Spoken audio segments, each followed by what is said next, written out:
நாம் இப்பொழுது கர்த்தருடைய வார்த்தைக்கு செல்லுவோம். எரேமியா தீர்க்க தரிசன புஸ்தகத்தில் 31வது அதிகாரத்தில் 29லிருந்து 31 வரைக்கும் வாசிக்கலாம்.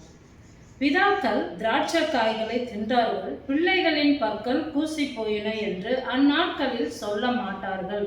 அவனவன் தன் தன் அக்கிரமத்தின் நிமித்தமே சாவான். எந்த மனுஷன் திராட்சை காய்களை தின்பானோ அவனுடைய பற்களே பூசி போகும். இதோ நாட்கள் வரும் என்று கர்த்தர் சொல்லுகிறார். அப்பொழுது இஸ்ரவேல் குடும்பத்தோடும் யூதா குடும்பத்தோடும் புது உடன்படிக்கை பண்ணுவேன். ஆண்டவராகிய நம்முடைய தேவன் பாருங்க, புது உடன்படிக்கையை பண்ணுவேங்கிறாரு. நம்ம தொடர்ச்சியா எதை குறித்து பார்த்து கொண்டு இருக்கிறோம்? வெள்ளிக்கிழமைகளில் ஆசீர்வாதத்தை குறித்து பார்க்குறோம், விதைப்பும் அறுப்பும்ங்கிறத பார்க்குறோம். நம்ம ஒரு காரியத்தை விளங்கி கொள்ளணும், எதை விதைக்கிறோமோ கட்டாயமாக அதை அறுவடை செய்வோம். அப்போது விதைப்புன்னு ஒன்று இருந்தால் கண்டிப்பாக அறுவடைன்னு ஒன்று இருக்குது. அந்த அறுவடை எதை விதைச்சிங்களோ அதை தான் அறுவடை செய்வீங்க. அதே போல் அந்த அறுவடை மிகவும் மிகுதியாக இருக்கும் அப்படிங்கிறத பார்த்து கொண்டு இருக்கோம். அப்போது நம்ம சென்ற பகுதியில் ஒருவேளை யூடியூப்பில் வராமல் இருந்திருக்கலாம். சென்ற பகுதியில் நம்ம பார்த்தது இந்த வருஷத்தில் நம்ம ஒரு காரியத்தை விளங்கி கொள்ளணும். நம்ம ஆசீர்வாதத்தை நோக்கி பயணிக்கும் பொழுது நம்ம வாழ்க்கையில் சாபம் இருக்கா? புதிய ஏற்பாட்டு விசுவாச பிள்ளைகளாகிய நமக்கு இப்போ சாபம் இருக்கா அப்படிங்கிறத நம்ம பார்க்கணும். அப்போது சாபம் என் வாழ்க்கையில் இன்னைக்கு செயல்படுதா அப்படின்னு பார்த்தா இல்லை. நம்மளுக்கு சாபத்தை எல்லாம் ஆண்டவராகிய இயேசு கிறிஸ்து கல்வாரி சிலுவையில் நீக்கி போட்டுட்டாரு. நாம் இப்போ ஆசீர்வாதமாக இருக்கிறோம். ஆனாலும் சில வேலைகளில் சில காலகட்டங்களில் நம்ம ஏன் சாபத்தில் போகிறோம், ஏன் சாபம் வருது, ஏன் புதிய ஏற்பாட்டு விசுவாச பிள்ளைகளுக்கும் சாபம் கிரியேட் செய்கிறது அப்படிங்கிறத இந்த பகுதியில் நம்ம பார்க்க போகிறோம். அதற்காக நாம் நம்மை ஆண்டவராகிய இயேசு கிறிஸ்துவிடத்தில் ஒப்பு கொடுப்போம். அவர் நம்மை வழிகாட்டும்படிக்கு, பரிசுத்த ஆவியானவர் நம்மளுக்குள்ளே கிரியை செய்யும்படிக்கு இந்த வேலையில் அவரிடத்துல நம்முடைய இருதயத்தை திறந்து ஒப்பு கொடுத்து மனக்கண்களை பிரகாசமாக்கி கர்த்தர் காண்பிக்கிற வழியில் நடக்கும்படிக்கு இந்த வேலையில அர்ப்பணிப்போம். பாருங்க, இந்த ஆசீர்வாதத்தை நோக்கி நம்ம போகும்பொழுது சாபம் இருக்கா இல்லையா அப்படிங்கிறத பார்த்தா கண்டிப்பாக சாபம் இல்லை. எல்லா சாபத்தையும் ஆண்டவர் எடுத்துட்டாரு. 4 விதமான சாபம் வேதத்தில் நம்மளுக்கு சொல்லப்பட்டிருக்கு. முதல் வகையான சாபம்ங்கிறது தலைமுறையாக இருக்கிற சாபம், தலைமுறைகளின் சாபம், ஜெனரேஷனல் கர்ஸ் அப்படின்னு சொல்லுவாங்க. அந்த சாபமும் நீங்கிடுச்சு. ஏன்னா அது நம்மளுக்கு யார் வழியாக வந்தது? ஆதாம். ஒரு மனுஷன் தப்பு பண்ணால் அதனால் அவன் வழியாக வந்ததுனால அந்த சாபத்தையும் ஆண்டவராகிய இயேசு கிறிஸ்து கல்வாரி சிலுவையில் நீக்கி போட்டுட்டாரு. அது மட்டும் இல்லை, நம்ம புரிந்து கொள்ளணும், ஆசீர்வாதத்தை நோக்கி அப்படின்னு நம்ம சென்ற வெள்ளிக்கிழமை சபையில் நம்ம பார்க்கும்பொழுது ஒரு காரியத்தை சொல்லியிருந்தோம். நியாய பிரமாணத்தினால வர சாபம் கூட நமக்கு இல்லை. அதையும் ஆண்டவர் கல்வாரி சிலுவையில் நீக்கி போட்டுட்டாரு அப்படிங்கிறத நம்ம கலாத்திருக்கிற நிருபத்தில் பார்த்தா நம்மளுக்கு விளங்கும். அது மட்டும் கிடையாது, நாம இப்போ வாசிச்சோம் பாருங்க, எரேமியா தீர்க்க தரிசன புஸ்தகத்தில் ஆரம்பத்தில் வாசிச்சோம் இல்லையா, 31வது அதிகாரத்தில். அப்போ அப்பா செஞ்ச பாவத்துக்கு பிள்ளைகளை தொடர்ந்து வரும் அந்த சாபம், அதுதான் ஜெனரேஷனல் கர்ஸ். அப்பா தப்பு பண்ணாரு, அது பிள்ளைகள் தப்பு பண்ணலைனாலும் அவங்க மேலே அந்த சாபம் வந்துங்கிறது அப்படிங்கிறத பார்த்தோம். அதுக்கும் இப்போ ஆண்டவர் என்ன பண்ணிட்டாரு? புதிய உடன்படிக்கையை ஏற்படுத்தணும் அப்படிங்கிறாரு. அப்படின்னா என்ன அர்த்தம்னா, இந்த ரத்த உடன்படிக்கை அதை பற்றி இங்கே சொல்லலை. இப்போ அவன் எப்போ தப்பு பண்ணுறானோ அவன் பண்ண தப்புக்கு தான் நான் தண்டனை கொடுப்பேன், சாபம் அவன் மேலே வருமே தவிர அப்பா செஞ்ச பாவம், அப்பா செஞ்ச காரியங்கள் அதெல்லாம் பிள்ளைகள் மேலே சுமராது அப்படிங்கிறத தேவன் சொல்கிறார். அது மட்டும் இல்லை, வேதம் நமக்கு ரொம்ப தெளிவாக சொல்லுது. நீதிமொழிகள் புஸ்தகம் 26வது அதிகாரம் 2வது வசனத்தில் சொல்லப்பட்டிருக்கு, காரணம் இல்லாமல் சாபம் விட்டால் அந்த சாபம் நம்ம மேலே தங்காது. ஏன்னா ஒருவேளை இதை கேட்டுக்கிட்டு இருக்கிற நீங்கள் ஒரு தவறுமே பண்ணாமல் உங்களை நிறைய பேர் எதிர்க்கிறவங்களா இருக்கலாம். அப்படி எதிர்க்கிற சூழ்நிலையில் நல்லா புரிந்து கொள்ளுங்கள், உங்கள் மேலே தேவையில்லாமல் ஒரு காரணமே இல்லாமல் சாபம் விட்டால் அந்த சாபம் உங்களுக்கு பலிக்காது. நீங்களும் அப்படி யார் மேலேயும் சாபம் விட்டாலும் காரணமே இல்லாமல் விட்டாலும் அதுவும் பலிக்காது அப்படிங்கிறது நமக்கு வேதம் ரொம்ப தெளிவாக சொல்லுது. அது மட்டும் இல்லை, இன்னொரு காரியம், இப்போ காரணமே இல்லாமல் சாபம் போட்டால் அந்த சாபம் பலிக்காது, தங்காதுன்னு பார்க்குறோம்.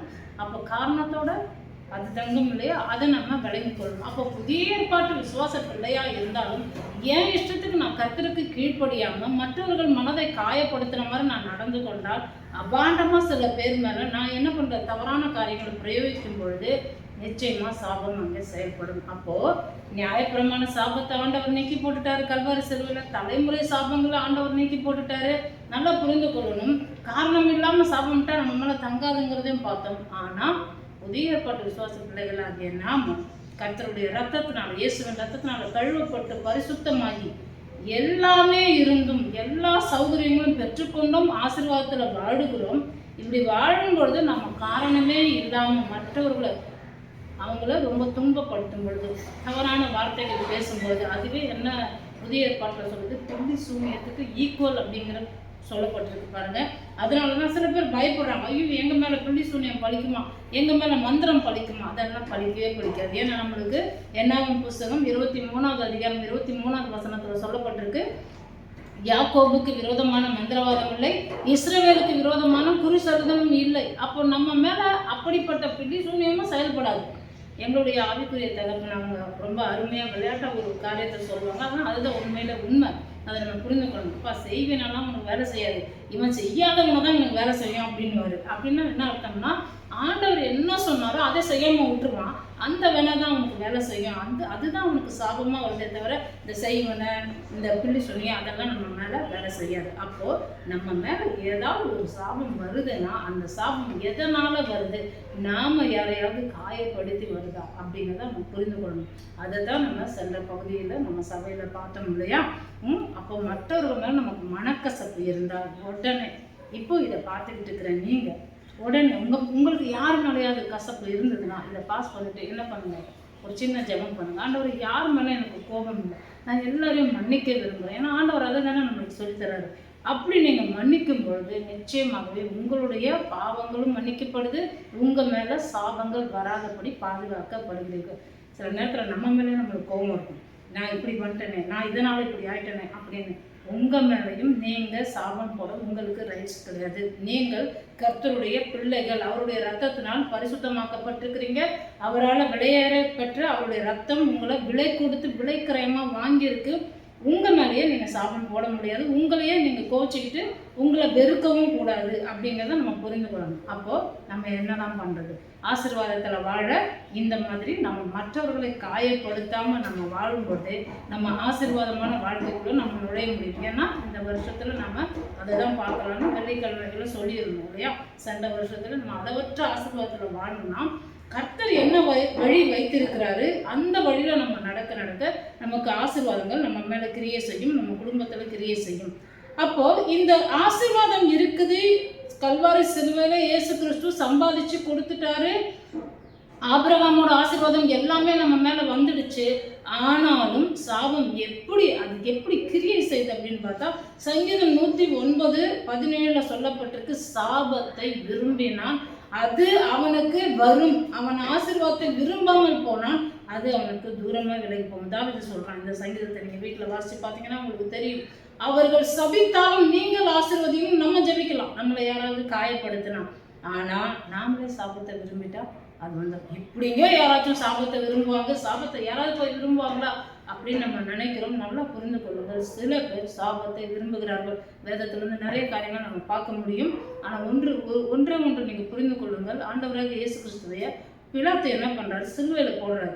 அப்போ போடும்போது சொல்லுவார், இவனை ஒப்பு கொடுக்கலாமா இல்லை பரபாசை ஒப்பு கொடுக்கலாம், இல்லை பரபாசை நீங்கள் விடுதலை பண்ணுங்கள், இவனை தூக்கி சிலுவையில் போடுங்க இயேசுவை சொல்லுவாங்க. ஆனால் நல்லா புரிந்து கொள்ளுங்கள், இந்த சாபம் என் மேலே வரக்கூடாது, ஏன்னா நான் கை கழுவுறேன்னு பிலாத்து என்ன பண்ணுறான், கை கழுவுறான். அப்போது அங்கே இருந்த எல்லா யூதர்களும் அந்த பரிசேயர் சதுசேயர் அவங்களாம் என்ன சொல்கிறாங்க, இவன் மேலே இந்த ரத்தப்பழியோட சாபம் எங்கள் மேலே வரட்டும், எங்கள் சந்ததிக்கு மேலே வரட்டும்.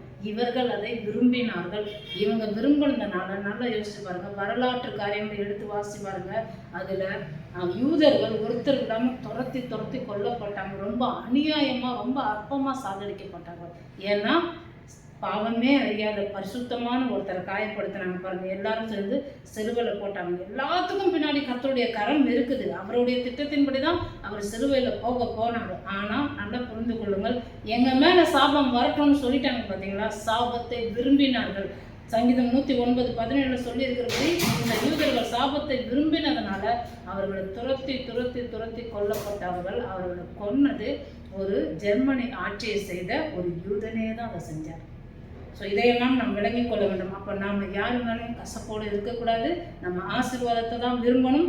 நம்ம மேலே சாபம் கிடையாது. ஆனால் நாம் மற்றவர்களை மனம் கசந்து போகிற மாதிரி பேசக்கூடாது. அவங்க மனம் வலிக்கிற மாதிரி நம்ம சில காரியங்களை அவங்க மேலே அபாண்டமாக எந்த ஒரு சொல்லும் சொல்லக்கூடாது. அந்த காரியம் நிச்சயமாக நமக்கு நம்மளுக்கு ஆட்டோமேட்டிக்காக சாபம் வராது. அவங்க மனவேதனை படும் பொழுது நம்மளுக்கு அது சாபமாக மாறும். இதை நம்ம விளங்கிக்கொள்ளணும். அப்போது எப்படிங்க ஆசீர்வாதத்தில் வாழறது அப்படின்னா, கர்த்தருடைய ஆசீர்வாதம் தான் ஐஸ்வர்யத்தை தரும். ஏன்னா நம்ம விதைப்பு அறுப்புங்கிறத இந்த அளவற்ற அறுவடையை பார்க்கணும். நல்ல ஒரு பொருளாதாரத்தில் நம்ம சபை வளர்ச்சி மட்டும் விசுவாச பிள்ளைகள் மத்தியில் குடும்பத்தில் ஒரு வளர்ச்சி இருக்கணும். அதுக்காக நம்ம பார்த்துக்கிட்டு இருக்கிறோம். அப்போது நீதிமொழிகள் 10:22 நம்மளுக்கு தெளிவாக சொல்லித்தருது, கர்த்தரின் ஆசீர்வாதமே ஐஸ்வர்யத்தை தரும், அதனோடு அவர் வேதனையை கூட்டார். கர்த்தர் வேதனையை கூட்ட மாட்டாரு. நம்மளுக்கே ஆசீர்வாதத்தில் ஒரு லேக் ஆகுது, நம்மளுக்கே ஒரு பிளாக் வருதுன்னா அதுதான் நம்ம புரிந்து கொள்ளணும். நாம் அந்த வேதனையை கூட்டிக் கொள்கிறோம். எப்படி? மற்றவர்களை வேதனைப்படுத்துவதன் மூலம். இதை நாம் புரிந்து கொண்டால் நம்ம அடுத்த பகுதியில் இன்னும் எப்படியெல்லாம் ஆசீர்வாதமாக வாழ முடியுங்கிறத பார்க்கலாம். நாம் இப்போது ஜெபித்து இந்த பகுதியை நிறைவு செய்வோம். அன்பும் இரக்கமுள்ள நல்ல பிதாவே, இயேசுவின் நாமத்தினாலே உங்களிடத்தில் வருகிறோம். நல்ல கர்த்தாவே, உங்களுக்கு நன்றி செலுத்துவோம். எங்கள் மத்தியில் உலாவுகிறது சர்வ வல்லமையுள்ள ராஜா, உங்களுடைய தயவுக்காக, உங்களுடைய கிருபைக்காக, நீர் பேசின வார்த்தைகளுக்காக நாங்கள் நன்றி செலுத்துவோம். ஆசீர்வதிக்கப்பட்ட புதிய சிருஷ்டியாக இருக்கிற எங்கள் மீது சாபம் இருக்குமா, சாபம் வேலை செய்யுமா என்றால் நாங்கள் ஒருவரையும் காயப்படுத்தாதபடிக்கு கர்த்தர் வைத்த வழியிலே நடக்கும் பொழுது கர்த்தரின் ஆசீர்வாதமே எங்களை இன்னும் அதிகமாக வேதனையற்ற அற்புதமான மகிழ்ச்சியான ஆசீர்வாதத்துக்குள்ளே எங்களை கொண்டு செல்லும். நாங்கள் அதற்கு இடம் கொடுத்து ஆண்டவரை மற்றவர்களை காயப்படுத்தாதபடிக்கு, எங்களையும் நாங்கள் தவறாய் கூட காயப்படுத்தி கொள்ளாதபடிக்கு, எல்லோரையும் மன்னிக்கிற குணத்தோடு, அன்பு செய்கிற குணத்தோடு ஒவ்வொரு நாளும் உமக்குள் வளர, உம்முடைய வார்த்தைகளுக்கு கீழ்ப்படிய நீர் எங்களுக்கு வைத்திருக்கிற ஆசீர்வாதங்களை எல்லாவற்றையும் பெற்றுக்கொள்ள உதவி செய்யும். இதை கேட்டுக்கொண்டிருக்கிற ஒவ்வொரு பிள்ளைகளையும், பார்த்து கொண்டிருக்கிற ஒவ்வொரு பிள்ளைகளையும், அவர்கள் குடும்பங்களையும் இயேசுவின் நாமத்தினாலே ஆசீர்வதிக்கிறேன். இவர்கள் மீது நீதிமொழிகள் புஸ்தகத்தில் சொல்லி இருக்கிற ஆண்டவரே, அந்த 10:22 சொன்ன வார்த்தையின்படியே இவர்கள் இயேசுவின் நாமத்தினாலே அப்படியே ஆசீர்வதிக்கப்பட்டவர்களாக இருக்கட்டும். வேதனையற்ற ஆசீர்வாதத்தை இவர்கள் குடும்பமாய் தலைமுறைகளாய் இவர்கள் அனுபவிக்கட்டும். ஆண்டவரை உமக்குள்ளே இன்னும் மகிழ்ச்சியாக உங்களுடைய ஆசீர்வாதங்களை பெற்ற சந்ததிகளாக சாட்சியாக நிற்கட்டும். ஒருவருக்கு துதிக்கிற மகிமை யாவற்றும் இருக்கும். இயேசுவின் நாமத்தில் பிதாவே, ஆமென். நம்முடைய கர்த்தராக இயேசு கிறிஸ்துவின் கிருபையும் பிதாவாகிய தேவனுடைய அன்பும் பரிசுத்தமுள்ள ஆவியானுடைய ஐக்கியமும் சந்தோஷமும் சமாதானம் எப்பொழுதும் சதா காலமும் நம்முடைய ஆண்டவரும் இரட்சகருமாகிய இயேசு கிறிஸ்துவின் 2ஆம் வருகை மட்டும் நம்மோடு கூடவே இருப்பதாக. ஆமென். God bless you.